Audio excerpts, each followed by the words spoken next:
Le 24 juin, le président russe Vladimir Poutine était en visite officielle à Vienne. KTV a participé à la conférence de presse qui a eu lieu dans ce cadre. Une fois de plus, le chef d'État russe a affirmé que la Russie ne veut en aucun cas une guerre avec l'Ukraine et il a mis l'accent sur la désescalade. Avant son arrivée à Vienne, Poutine a envoyé une lettre au Conseil de la Fédération russe. Dans cette lettre, il demandait au Conseil d'abroger son autorisation qui lui permettait, en cas de besoin, d'intervenir avec des troupes dans le conflit du pays voisin.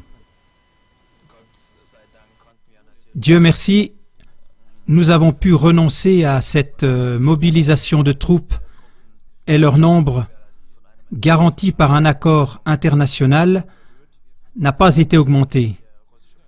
C'est-à-dire, le président russe n'a pas eu besoin d'user de ce droit. En effet, j'ai fait parvenir aujourd'hui une telle lettre au Conseil de la Fédération.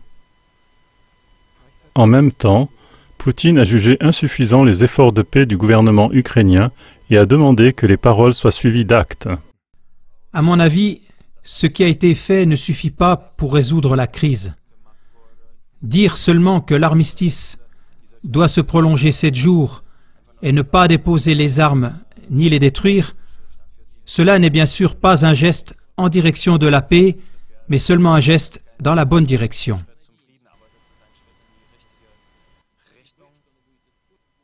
Ainsi, nous pensons que les forces radicales, comme le secteur droit, ne sont pas encore désarmées, bien qu'il en ait été plusieurs fois question, et qu'il ait même été promis que ces troupes, en fait illégales, allaient déposer les armes.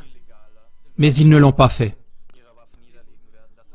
Et pour cela, c'est absurde pour moi d'exiger une telle chose des séparatistes, parce qu'ils comprennent, si nous déposons nos armes aujourd'hui, demain nous serons brûlés vivants, comme cela a été le cas à Odessa.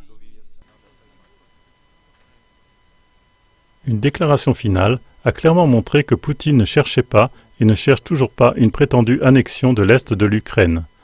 Il peut voir un processus de paix réussi pour l'Est de l'Ukraine, dès que le gouvernement ukrainien répondra vraiment aux exigences du peuple.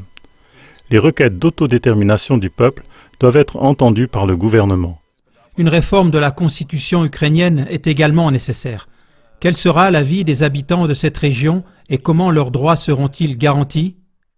Mesdames, Messieurs, il reste maintenant à voir si le gouvernement ukrainien est capable de répondre aux demandes de la région du Sud-Est ou si on trouvera une raison pour exécuter le plan B annoncé par Porochenko, c'est-à-dire la grande offensive militaire contre la région Donbass.